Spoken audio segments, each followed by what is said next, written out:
मुझे याद आ रही है घटना। एक महिला गुरु महाराज से प्रेरित हुई और प्रतिदिन मंदिर में जाने लगी और जाते जाते आखिर इतनी उम्र आ गई कि अब उसके घुटने दर्द करने लग गए और अब उसे मंदिर जाना बड़ा कष्टदायी हो गया। तो मंदिर के पुजारी ने कहा, अम्मा आप इतनी तकलीफ उठाकर मंदिर आती हैं, कृपा करके यहां मत आया करो, आप अपने घर में ही भगवान को बैठकर याद कर लिया करो, भगवान आपको वहां पर भी अपने आशीर्वाद दे देंगे। ये लो अम्मा, एक छोटी सी मूर्ति दे देता हूं तुम्हें, तुम इस मूर्ति की डेली पूजा कर लिया करो। अम्मा मूर्ति को लेकर आ गई। अब अम्मा डेली मूर्ति की पूजा करते करते मूर्ति के साथ उसका ऐसा तादात्म्य हो गया कि रोज उन्हें नहलाती है, चंदन से पूजा करती है, मोगरे के फूल चढ़ाती है, श्रृंगार करती है, भक्ति करती है, कीर्तन करती है, आगे खड़ी होकर के नृत्य करती है। एक दिन अम्मा बीमार पड़ गई, बुखार आ गया। तो अम्मा ने अपनी बहू से कहा कि बेटा मेरी अभी श्रद्धा नहीं है, मेरे भगवान जी की अभिषेक पूजा पक्षाल थोड़ा भक्ति थोड़ी उनकी कर देना, मेरी अधूरी नहीं रहनी चाहिए। बोले ठीक है मम्मी आप चिंता मत कीजिए, मैं आपके भगवान की पूजा वूजा ढंग से कर लूंगी।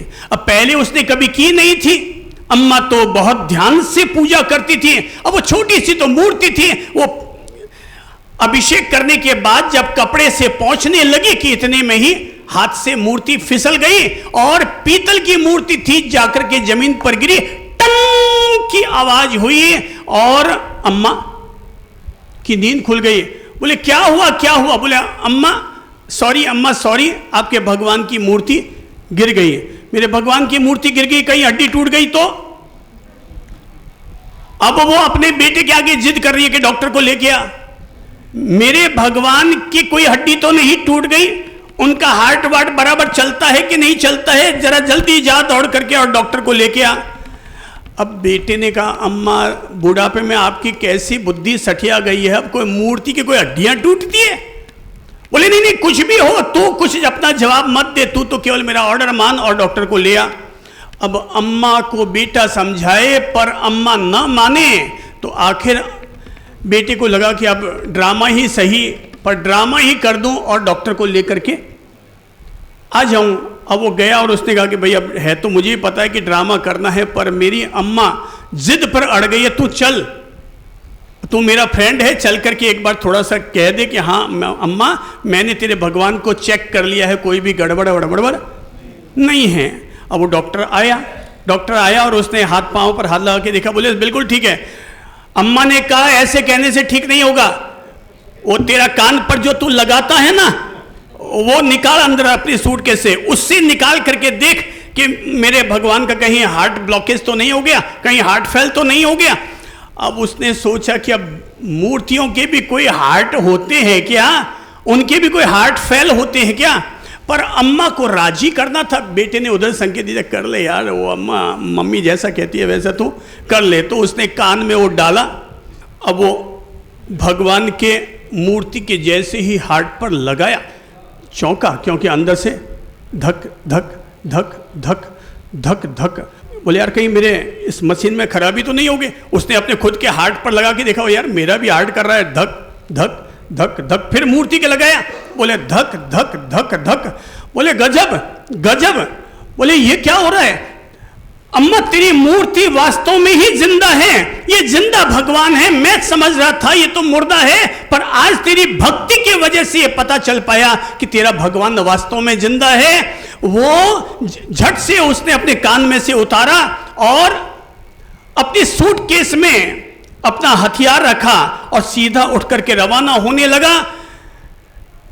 बेटे ने कहना चाहा कि डॉक्टर साहब फीस तो लेते जाइए, आपकी 500 रुपया फीस तो लेते जाइए। उसने कहा छोड़ तेरी फीस, आज जिंदगी में पहली दफा ये एहसास हो गया कि भगवान भी होता है, श्रद्धा भी होती है, भक्ति भी अपना परिणाम देती है। और बोले अब आप कहाँ जा रहे हैं? क्या आप हॉस्पिटल जा रहे हैं? बोले हॉस्पिटल जा आया, अब तक जितना चाहना था, अब तो मैं वहां जा रहा हूं जहां से ये मूर्ति आई है। अब तो मैं वहां जा रहा हूं जहां से ये मूर्ति आई है। श्रद्धा बलवती राजन, श्रद्धा में बड़ा बल है। अगर यहां पर श्रद्धा है तो अम्मा के लिए वो मूर्ति न रही, वो भगवान बन गया।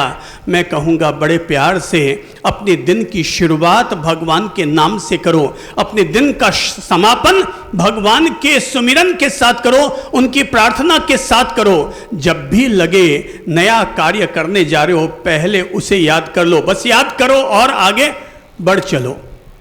हम आपको ताज्जुब की बात बताते हैं, हमारे जो चातुर्मासिक प्रवेश होते हैं, हम आज तक कभी भी मुहूर्त देख करके प्रवेश नहीं करते। जब कोई हमें कहते हैं कि साहब आपने मुहूर्त देखा, वो भी भगवान का नाम लेते हैं और अपना कदम आगे बढ़ा देते हैं। अब आगे की सारी लीला वो जाने। अगर जिंदगी में एक बार अपनी पतवार उसके भरोसे सौंप दो तो फिर चिंता करनी छोड़ दो कि क्या अनुकूल है और क्या प्रतिकूल है। वो सारी चीजों को अपने आप अनुकूल बना देता है। बात समझ में आ रही है?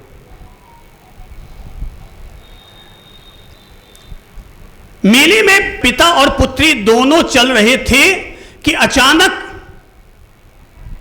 पिता ने कहा, बेटा बेटा भीड़ बहुत ज्यादा है, मेरी अंगुली पकड़ ले, मेरा हाथ पकड़ ले। बेटी ने कहा, नहीं पापा आप मेरा हाथ पकड़ लीजिए।